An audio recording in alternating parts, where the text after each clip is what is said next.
मैं हुसैन सुल्तान रणभूमि न्यूज़ में आपका स्वागत करता हूँ। आज की हमारी खास खबर ये है। संगीता मैडम, क्या कहेंगे जो आपको कल वैक्सीन दिया गया है, तो पॉलिटिकल हिसाब से दिया या किसी और फील्ड की वजह से दिया गया है?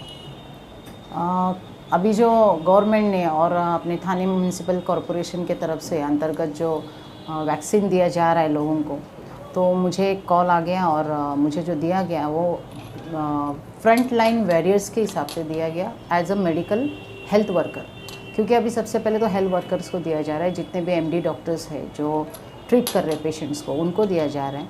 फिर सिस्टर्स है, स्टाफ नर्सेज, इन लोगों को दिया जाता है। उसी हिसाब से जो प्राइवेट हॉस्पिटल्स और प्राइवेट क्लिनिक्स है, जो लैब्स है, उनके लोगों को दिया जाता है। तो उस हिसाब से मुझे भी कल वैक्सीन दिया गया है। तो क्या कहेंगे, लोगों में एक डर था कि जो फर्स्ट वैक्सीन लिया था तो कुछ लोगों की डेथ भी हो गई थी, लोगों में एक डर है, तो डर को लेकर आप क्या कहोगे? क्योंकि आपने कल लिया है तो क्या कहोगे, किस तरीके से एक्सपीरियंस रहा? नहीं, मुझे तो ऐसे कुछ हुआ नहीं है। और मैंने जितना भी हिस्ट्रीज़ देखे हैं, कुछ डॉक्टर से भी बात किया, तो उन्होंने ये कहा कि पहले तो हम हिस्ट्री लेते हैं पेशेंट की, कि वो पेशेंट का कभी कभी पेशेंट को ब्लड पतला होने की गोली जो इकोस्प्रिन है वो चालू रहती है, तो ऐसे पेशेंट्स को इट्स वेरी हार्मफुल, तो नहीं दे सकते। फिर कोई पेशेंट हार्ट के बीमार होते हैं या किसी को ऑलरेडी कोई सेकेंडरी इन्फेक्शन है, तो उनको ये वैक्सीन्स नहीं दिए जाते, क्योंकि हिस्ट्री ली जाती है पहले आपकी। और कुछ केसेस अगर ऐसे हुए भी हैं तो हो सकता है वो पेशेंट्स को पता नहीं होगा कि उनमें क्या प्रॉब्लम है, या कभी कभी पेशेंट को पता नहीं होता है कि उनको हार्ट की बीमारी है, शिकायत है, लेकिन वो डिटेक्ट नहीं हुई रहती है, तो और उन्होंने हिस्ट्री में नहीं बताया, तो उनको ये प्रॉब्लम हुआ रहेगा, ये हो सकता है।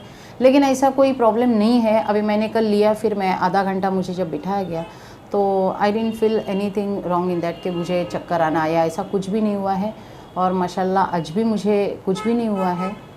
और लोगों ने इस चीज़ को गौर से ध्यान में रखना चाहिए कि ये वैक्सीन हमारे अच्छे के लिए है और ये हमारी सेफ्टी के लिए है, तो ये लेनी चाहिए।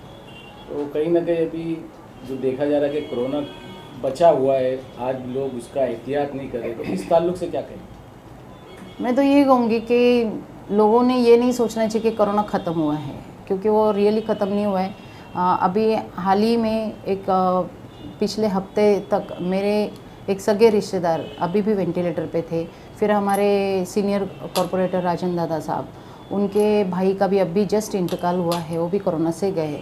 तो ऐसा बोल के नहीं चलेगा कि कोरोना पूरी तरह से ख़त्म हुआ है, तो हमको इसका एहतियात तो बरतना पड़ेगा और उस पर थोड़ा सा हमको और भी वर्कआउट करना है। जो सोशल डिस्टेंसिंग है वो आज भी थोड़ी सी कहीं ना कहीं मेंटेन करनी चाहिए। अब ठीक है, कहीं नहीं की जा रही है, मतलब सोशल डिस्टेंस तो कहीं भी मेंटेन नहीं हो रहा है, लेकिन वो थोड़ा सा जितना जहाँ कोशिश करे कि जहाँ कर सकते हैं वहाँ करे, अपनी सेफ्टी के लिए करे।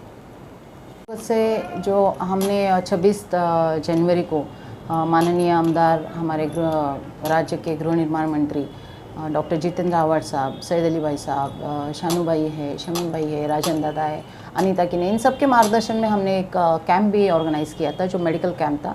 और काफ़ी अच्छी तादाद में लोग उसमें आए थे और उन्होंने अपना फ़ायदा उठाया था। तो हमने उसमें थोड़ा बहुत अवेयरनेस भी किया है और उसमें भी हमने लोगों को सोशल डिस्टेंसिंग, मास्क पहनो, ये सब चीज़ें बताई थी, उन डॉक्टर्स ने भी बताई थी। और उसमें भी हमने कहा था कि अपनी सेफ्टी के लिए वैक्सीन्स ले लो, इट्स अ गुड थिंग। तो उसमें भी एक करीब 200 लोगों ने उसमें हिस्सा लिया था। अच्छा हुआ था वो भी कैंप हमारा। इसी तरह की और भी खबरें हम आप तक लाते रहेंगे। देखते रहिए रणभूमि न्यूज़। रणभूमि न्यूज़ को लाइक करें, सब्सक्राइब करें और शेयर करें ताकि सारी खबर आप तक पहुँचे।